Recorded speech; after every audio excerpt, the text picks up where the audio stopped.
Welcome to the December Outturn podcast, where this month we've picked out some of the best bottlings to share as gifts. Certainly getting into the season of shopping for Christmas presents, I'm not quite sure what to get people. I like whiskey and get me anything kind of thing. Alan holds the fort. I knew you could keep talking for as long as it took me to grab a couple of glasses. But first, we uncover the perfect whiskies to pair with your Christmas dinner. Hello and welcome to the Scotch Malt Whisky Society's December Outturn podcast. I'm Richard Goslan, editor of the Society's Members magazine, and I am honoured and delighted today to be joined by the one and only Alan Wood. Thank you very much. Many of you will know Alan from Bath Street in Glasgow, our members room there. Previously of Queen Street, long-standing ambassador, a friend of the podcast. You've been on this before, Alan, so lovely to have you back. Yeah, lovely to be here. We're talking about December. Christmas is almost upon us. It's the season of eating, drinking, gifting, overindulging in many senses. And we've got a cracking Outturn coming out in December, which should fulfill all your needs throughout the festive season. So we're going to take a look at a bunch of whiskies, and maybe not even whiskey, but lots going on, lots to enjoy. You getting organised already, Alan? Yeah, we're getting ready at the venues. We've got our Christmas trees up, our decorations up, and we're getting ready for the December season to hit us. So just getting to the end of November, and then we're getting stuck into December with some really good tasting events coming up as well. So should be good fun. Good. Well, we've got a lot to get through. We've got quite a few bottles, but we wanted to give everyone a kind of overview of what's coming out in the December Outturn, have some ideas for gifts for yourself, and Christmas dinner, Christmas eating. Yeah, infamous day of the year.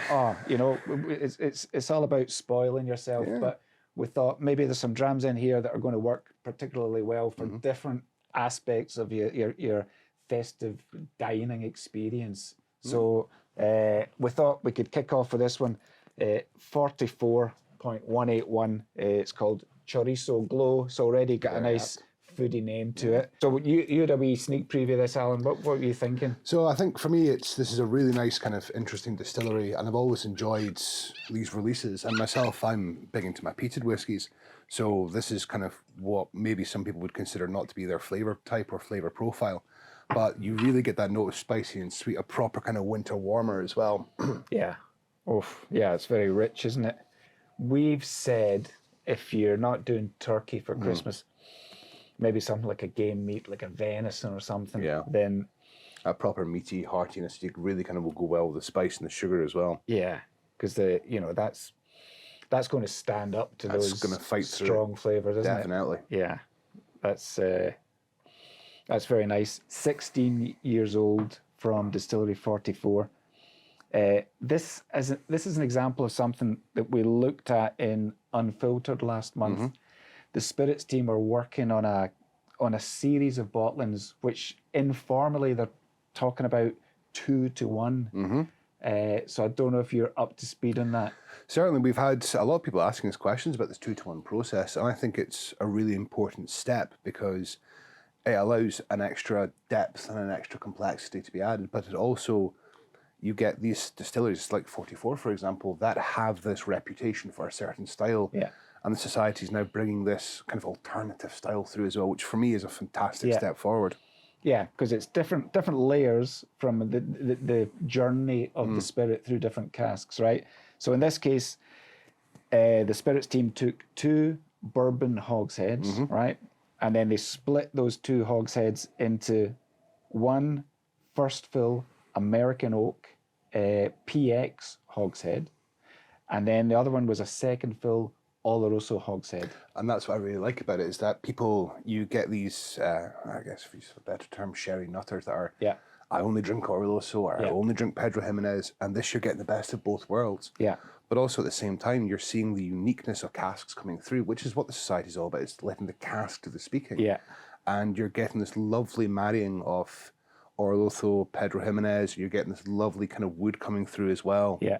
Yeah, because you know that, and you're not immediately saying, oh, that's definitely an Oloroso maturation. You're not getting that big, heavy Christmas cake in glass kind of style. So, it goes into the 2 different casks, and then it's married again before it's bottled. So it's 2 casks that have gone on this kind of journey and then become one again.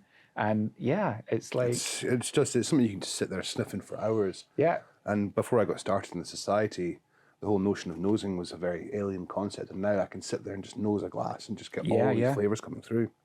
Oh, I mean, that's tremendously flavourful. Lovely. Yeah. You get cinnamon, you get these nice kind of meatiness to it. You get that spice coming through. You get that proper, almost working its way down your gut kind of thing. Really kind of sort of chest warmer. Yeah, yeah. You can absolutely see that going well with the venison. Definitely. Cranberry sauce. Oh, yeah. making me hungry now. Yeah, yeah. Yes, okay. So for the meat eaters out there who are maybe looking for something other than turkey this year, that's a cracking option. Chorizo glow. It's got that whole bacony note to it as well. Yeah. Yeah, it's still got that distillery character that you expect from 44. It's got that funk, it's got that heaviness of malt, but it's got that lovely... I think the bourbon and the sherry works really well together. It brings through a really kind of complex list of flavours. Okay, that's a very good start. Let me put the top back on that one. Right, but for those who do fancy turkey, let's take a look at that one. You go for that, Alan. I'll dig out a couple of glasses. I've always been a fan of 64. It was one of the first distilleries I tried when I first started working for the Society many years ago. Yeah. And 64 is one of these beautiful distilleries that nobody really knows about. Yeah. And for a drinking perspective as well, you get that wonderful kind of, sort of depth of flavour coming through to it as well. I suppose you should probably open the whiskey and start chatting about it. Crack it open. Give us a taste. Yeah, it's a kind of unsung hero, I suppose, isn't it? Definitely, yeah. And we get regularly, we get great bottles from Distillery 64. Oh, 100%. But it's not something that maybe in the whiskey audience, they necessarily know a lot about the distillery or it's available even as a single malt. That's really our nice single about it. cask bottlings tend to be absolutely fantastic. And it's got that really nice kind of sort of classic Speyside style to it as well. I mean, even on the nose already, it's got that wonderful richness coming through. Yeah, and this is another example, actually, of the 2-to-1 program that the spirits team is working on. In this case, 2 bourbon hogsheads. They've been divided into first fill American oak Oloroso and first fill Spanish oak Oloroso. And again, for the kind of whiskey geeks out there, this is where it gets really interesting because European oak is different from American oak. It will kind of give different flavours, different depths to it, and it'll interact differently with the whiskey as well. Yeah, yeah. And I think for me as well, coming in at 56.6, it's not a mean percentage either. So this is a very, very decadent dram. Yeah. Yeah, okay. Let's give that a wee taste.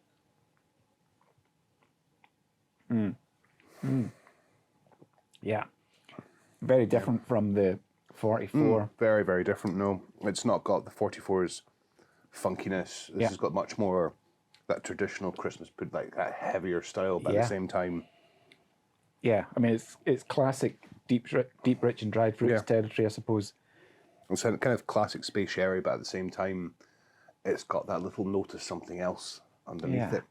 Yeah. And it might be considered a bit of a bad sales technique, but I couldn't put my finger on what's there, but I like what's there. Yeah. That's what matters. And that's why I think this 2-in-1 process is going to be really interesting going forward as well. Well, as you say, you're bringing in different layers of flavour. I think there's quite a lot to unpack here, and it is the kind of dram that you want to sit with for a while and kind of, unpick those layers and definitely kind of trace its journey. Yeah. And for me, one of the things I always like is the tasting notes for this, including the term Turkish Delight. And I'm always kind of making connective experiences with Turkish Delight, and I've always enjoyed it, and I get a really kind of good note of that. I mean, we're pegging this as a good dram to go with your turkey, but, you could have that at any point of Christmas Day or any day. But whether it's with your main meal or whether it's with your dessert, I think that's going to work pretty much across the board. Very delicious dram. Even bring out the cheese platter, and that's going to be... Oh, stop it. You're giving me hunger now. Yeah. Right, Alan, we've covered some drams that might be good for some meat for your Christmas dinner.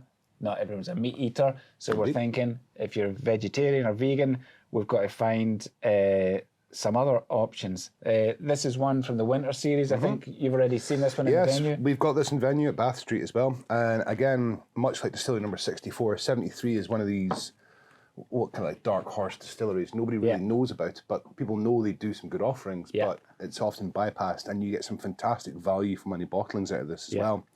And I'm always a fan of labels, so It's a nice label. I love the artwork as well. Yeah. It's in celebration of the winter solstice as well. Right, okay. Winter solstice, 21st of December, right? I believe so, yes. Yeah. So get it in good time. But any time over the winter season, I think this is going to hit the spot. Yep. But yeah, for maybe alternative Christmas dinner, which is not meat-based, this is a little bit lighter. Yeah. Sweet, fruity, and mellow flavour profile. And So, again, 11 years old, Yeah. very accessible. Yeah, lovely and kind of, well, certainly when you've come from the sherry drams that we've just been nosing and tasting. And certainly, sherry drams all day might be a bit heavy on the palate, so sometimes you might want something that's just, Yeah. even for, just a kind of breaker or a digestif between courses. Oh, wow. Super tasty as well. Yeah, this is Quite lemony. That might also be a dessert dram, but again, you've got the American bourbon coming through, really kind of showing what a good bourbon cask can do as well. yeah, super approachable. And well, into the long night is very, very fitting for December as well as the night straw in. Yeah, 58.2%. So, it's cask strength, but it's not overpowering. Still can put a bit of warmth back in the bones when you're coming home. Yeah. Yeah, very nice. I can see that going well with some nut roast or something. And something nice, even kind of a sort of, nice kind of oakiness to it as well. Yeah, lovely. Okay. So it's also a great time of year where you just want to hibernate a little bit, get the fire on if you're lucky enough to have one at home, coorie in, and we've got some drams which, well, let's face it, any whiskey is going to be pretty good for that. But talk us through this one, 41.175. Again, 41 is one of these ones that has all this kind of, you don't see a lot of it on the open market, but the stuff that we do from 41, certainly at Bath Street, we have a huge variety of cask styles and flavours from this distillery. Yeah. And for me, it's, I don't know for yourself, but during Christmas time, I tend to go home and see my folks and that kind of stuff, and get the inevitable question of, I don't really drink whiskey, but what would you recommend? And distillery number 41 is one of these great recommendation distilleries as well. Yeah. And chocolate cookies and rough oat cakes. How much more wintry can you get, I suppose? Perfect name. Crack open the cookies and oat cakes as a wee accompaniment to that one. Santa might get a dram of this as well. Yeah. Yeah, it's like super approachable, I think, for someone, as you say, who might not be a massive whiskey head already, but, is looking for something that's not going to blow their head off with a blast of sherry or a blast of peat.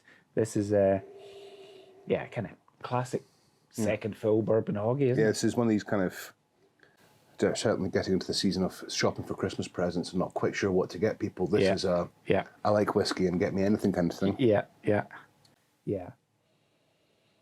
it's a kind of beginner's whiskey, kind of, can we say that? Yeah, introductory whiskey, kind of one of these lovely catch-all styles of whiskey that it's got that kick, it's got that spice. It reminds you you're drinking cask strength whiskey, but like you said, it doesn't knock your head off with sherry.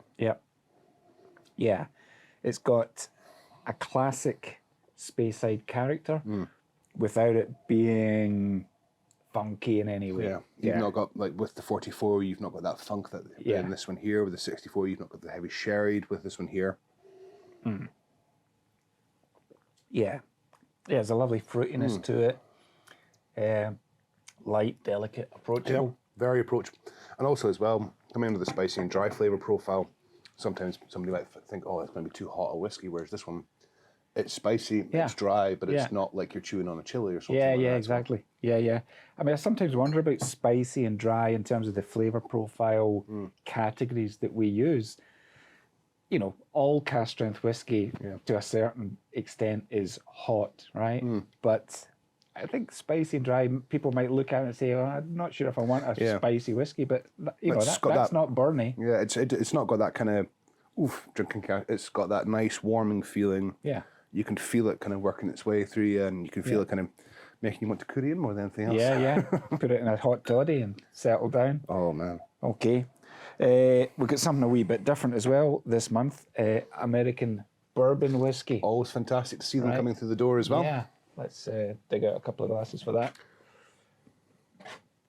And again, I'm always fascinated with the bourbons that we do at the Society because, we are called the Scotch Malt Whisky Society, and our bourbons are always fantastic quality and really kind of, from my tenure here, they've really kind of grown and expanded, and I've seen some great ones coming through. Yeah.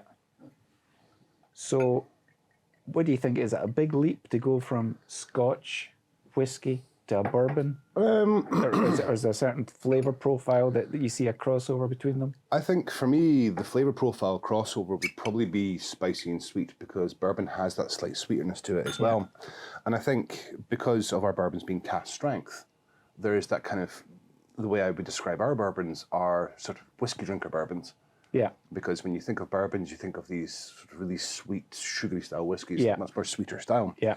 Whereas this still has that sort of whiskey-ish nose, if you will. Yeah, I mean, if I was to nose that in a blind tasting, I wouldn't say it smells super sweet, like the kind of bourbon I'm thinking about that I might buy off the shelf in the supermarket. But it's got that wonderful, new charred oak barrel, so it's got that wonderful heat to it as well. Yeah, 63.7%, 7 years old as well, and it's got that lovely. If you were to drink a 7-year-old Scotch, you would have that fire, that alcohol. This one here, however, 7-year-old bourbon, it's kind of got that bit more maturity about it. Yeah. Well, it's got a lovely kind of licoricey note, and sort of Terry's chocolate orange kind of thing. Yeah, very soothing, wintry. I can see that working. Chocolate orange. Oh, this again as well is what I would recommend for someone who maybe knows a bourbon drinker in the family and they want to get them onto drinking higher strength or something that's a bit more different, unique and unusual. Yeah. 7-year-old Tennessee bourbon, and that's obviously from our single cask spirits range, so it looks very different from our other bottlings. And again, our single cask spirit range is fantastic. We've done some fantastic cognacs, armagnacs, bourbons, ryes, corn whiskies as well. Yeah. You can even pick up gin. You can indeed, yes. No, we do even have some fantastic single cask gins, especially that was released in November Outturn as well. Yeah. Gifts for everyone. It's just got that, you just want to keep going back to it. Yeah, it's very good. I wouldn't automatically have gone for a bourbon, but when you taste it, you do think that's hitting the spot quite nicely. It's got that nice sort of whiskey-ish kick to it, but nothing too kind of not got that kind of heavy Scotch style to it. Yeah. Very nice. Okay, we're going to look ahead to New Year as well, New Year's Eve. Yep. We're looking for something pretty special to bring in the bells, CN Hogmanay. So 59.76. Again, this is one of my sort of soft spot distilleries because 59 is again much like the 41s, 64s, kind of gets forgotten about, and you get something. I mean, we did a fantastic one last month to celebrate Guy Fawkes Night, for Fawkes' sake. Yes. And we've done a fantastic one before that as well, both kind of really interesting flavours. And Oily and Coastal is one of these very divisive flavour profiles. Yeah. It's kind of one of these things where it's a lot of, this is not a flavour profile you would expect to identify with this distillery more than anything else. So. Yeah, because we see certain distilleries that definitely fall into that flavour profile. Quite often, that's just a distillery character that you see coming through. But in this case, Distillery 59, a Highland distillery, doesn't feel like exactly it necessarily fits that flavour profile. But in this case, the tasting panel's gone with it because that's the kind of vibe they're getting from it. And I probably will be picking up a bottle of this as well myself. So okay. Alan, I need to get a couple of more clean glasses because we've ran out of glasses. You keep talking. But this one here as well is one of these great ones where the 59, the T&Inic, is one of these distilleries that I always recommend to members that are visiting because they look for something that's approachable and a good price bracket as well. Oily and coastal being always associated with certain regions of Scotland. Highland is not a region you would associate with being oily and coastal, where you have this fantastic, almost richness and viscousness and depth of character within it. And a wide-ranging conversation piece has that vibe for New Year's Eve as well. First fill ex-bourbon, you have that wonderful kind of sort of American oak. I would expect to find a wonderful American oak style coming through as well. And a Gordian knot of beeswax just sounds like you want to dive straight into it, to be honest. I knew you could keep talking for as long as it took me to grab a couple of glasses. So there we go. Get them started and there's no stopping them. I know, I tell you. A Gordian knot of beeswax. Very good. And again, just straight out of the bottle, you're seeing this wonderful classic bourbon cask colour coming into the glass. Yeah. Ooh. Just pour it at this point. It's all good. Right. Very nice. So, yeah, oily and coastal. Yeah, I can see where they're coming from. It's got that definite, especially it sort of feels like to me it's sitting heavy in the glass. Yeah, quite viscous. Yeah.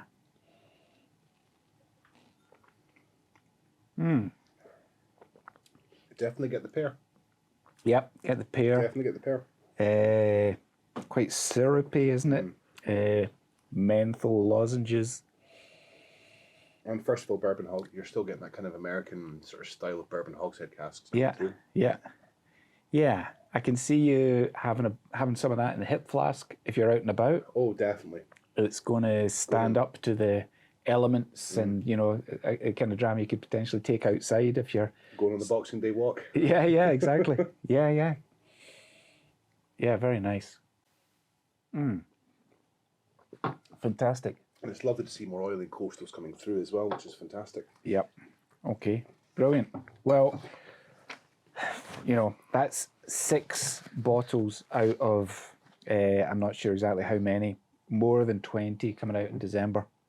Loads of options. I should give a shout out to 158.1. Yep. Our first bottling from a new Japanese distillery, 3 years old, and a lot of excitement about this one, Alan. Yeah, definitely. I mean, my time in the society, we get a lot of members that get very excitable over the notion of Japanese whiskey, and they're always asking to see more of it as well. And I think it'll be really interesting to see something like that come on the bar at Bath Street as well. Yeah. We've written up a profile of this distillery in the December issue of Unfiltered. Looking forward to reading it. We don't name distilleries explicitly at the Society, but if you get into your Unfiltered, you will be able to read up more about this distillery. It's a really kind of a boutique style distillery. It's very interested to try it. Yeah, so it's tiny.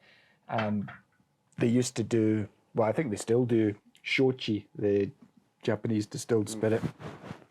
And I think what they were saying was the market for shochi is an older demographic, and they kind of see that fading away over time. Yep. So they put a lot of time and effort and money into creating a Scotch whiskey style distillery. It'll be very interesting. Because they see the really future in that. Well. Yeah. I'm really looking forward to trying it. So really interesting stuff. So that's coming out in December as well.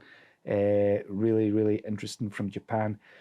I should mention the new Vaults Collection bottle we've got. It's from Distillery 38. Yep, one of my absolute favourite distilleries as well. 38.40. It's called Powder Puffs.